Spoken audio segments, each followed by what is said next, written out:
quando nós vemos, meus santos, igrejas sendo tratadas dessa maneira desrespeitosa.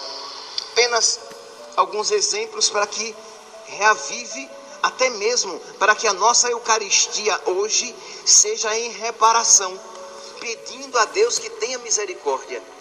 Por esses meses, na Espanha, foi permitido que numa igreja conhecida, famosa, bonita, ali fosse gravado um clipe por um grupo chamado Ateu, em que uma dança sensual e promíscua era realizada, gravada, um clipe ali gravado dentro da igreja. Aquelas duas pessoas mal vestidas, vestidas de uma maneira sensual, dançando em ritmo promíscuo dentro de uma igreja. E você para e se pergunta: mas por que permitiram isso? Por que fazer isso dentro de uma igreja? Aquilo que já seria indecente em qualquer bar de esquina, realizado dentro de uma igreja com a permissão das suas autoridades. Isso é muito triste. Isso é infinitamente mais triste do que uma profanação realizada por pessoas que não têm fé.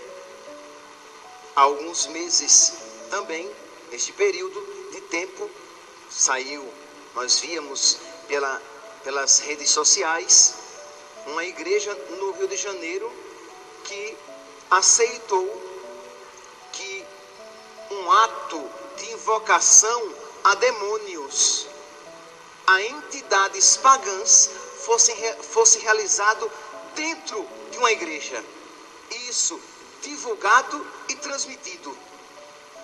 Invocação de entidades pagãs com danças ritualistas, promovendo a invocação de demônios, porque as entidades pagãs são demônios, e ali realizado dentro de uma igreja com a lâmpada do sacrário acesa, na presença de Jesus sacramentado.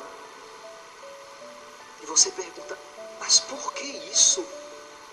Por que então cada um não fica no seu quadrado? Isto é, você realize os seus atos ritualísticos da sua religião no seu lugar. Mas por que permitir?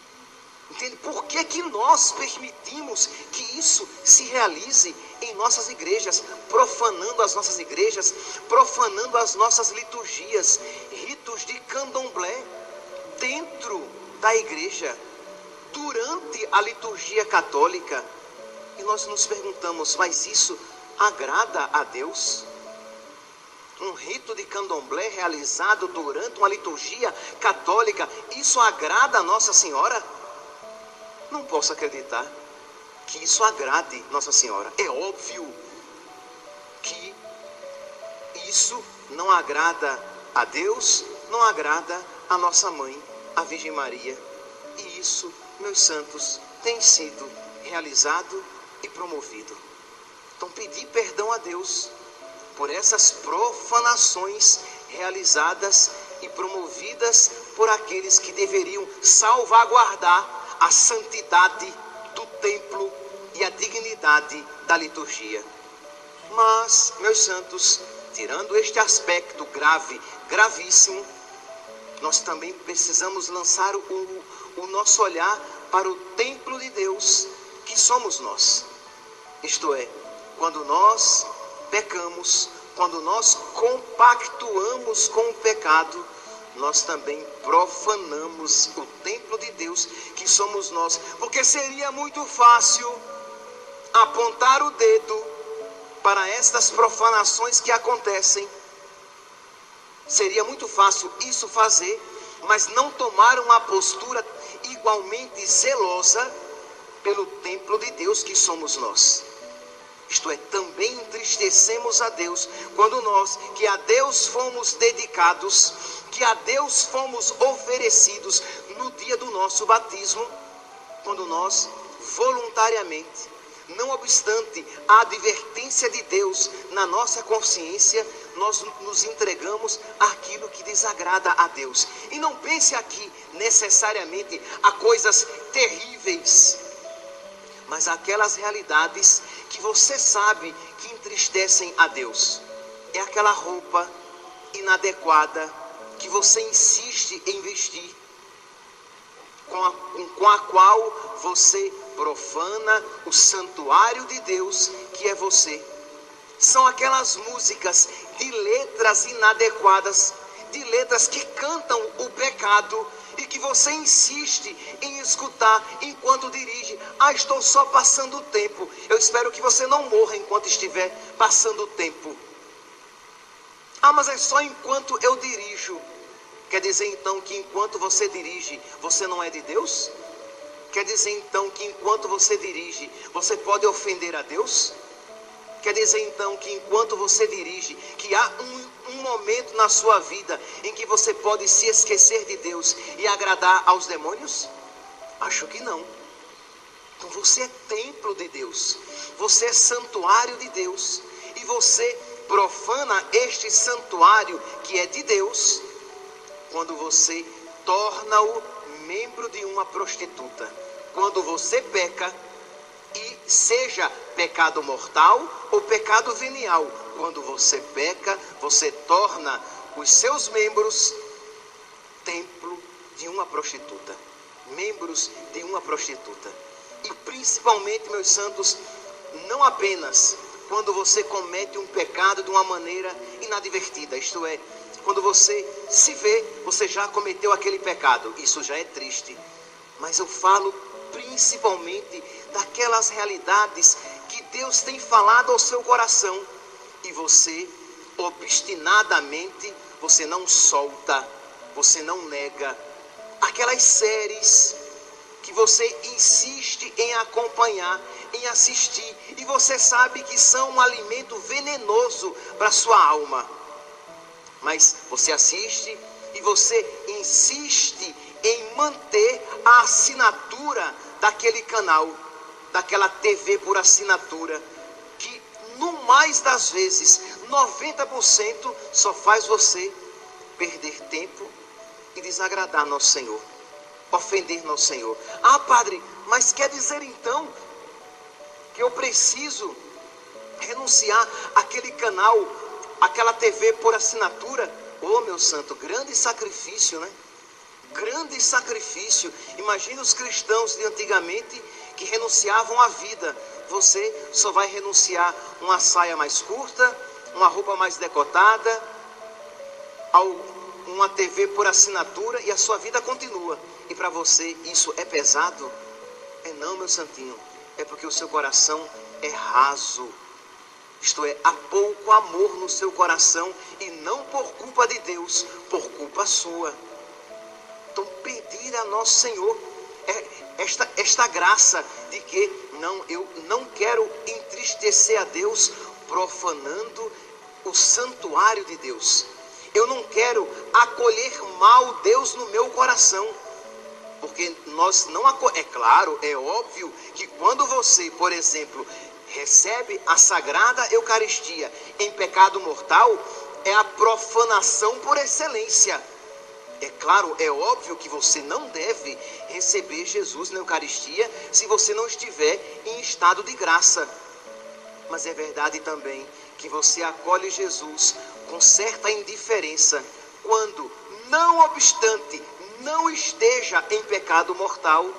Você traz vários apegos na sua alma, várias realidades que nosso Senhor já pediu que você renunciasse, e você não renuncia e entra na fila da comunhão como se você estivesse em estado tranquilo, de tranquila santidade.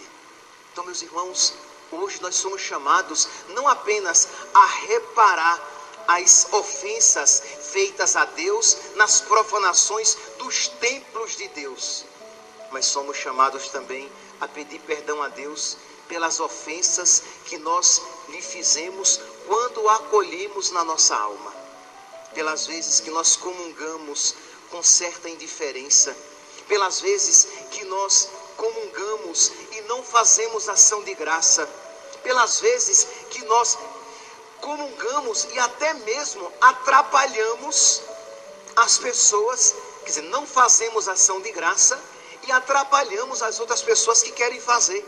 Isso aqui é bom porque eu sei que essas homilias, elas são gravadas e se espalham pelo Brasil. Pois bem, para que nós católicos tenhamos este zelo do silêncio, isto é, terminou a missa e você, por algum motivo, você tem que ir embora, vá. Se você infelizmente não conseguirá fazer ação de graças, vá, mas saia em silêncio da igreja.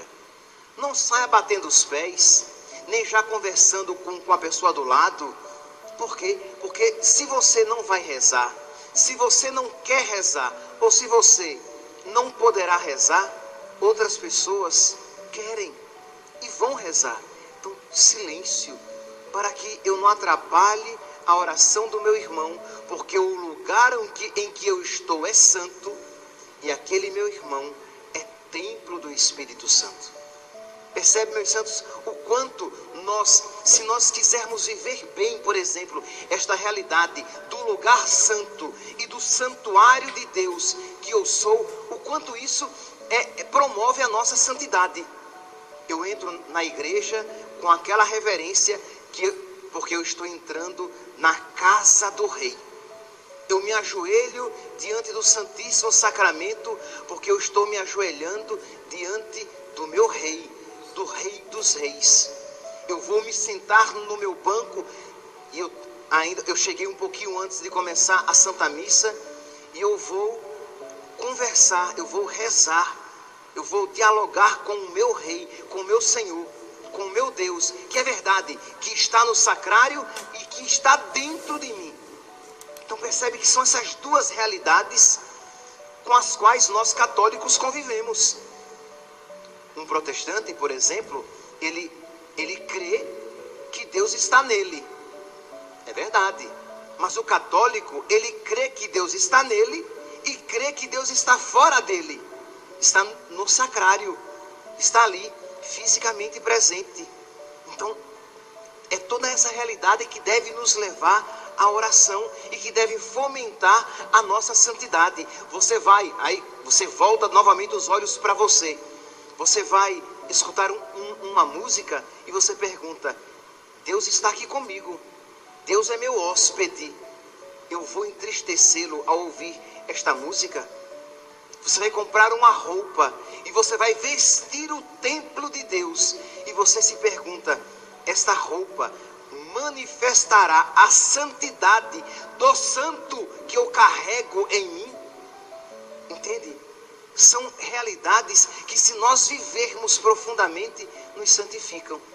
Então seria, repito, muito fácil se nós apontássemos para as profanações que acontecem lá fora, mas se nós não batêssemos também no peito pelas profanações que acontecem aqui dentro. Que nós hoje, então, meus santos, nesta santa celebração, nós façamos reparação, nós peçamos perdão a Deus pelas profanações que acontecem na igreja exterior e peçamos perdão a Deus pelas profanações que acontecem no santuário interior. Louvado seja nosso Senhor Jesus Cristo, para sempre seja louvado.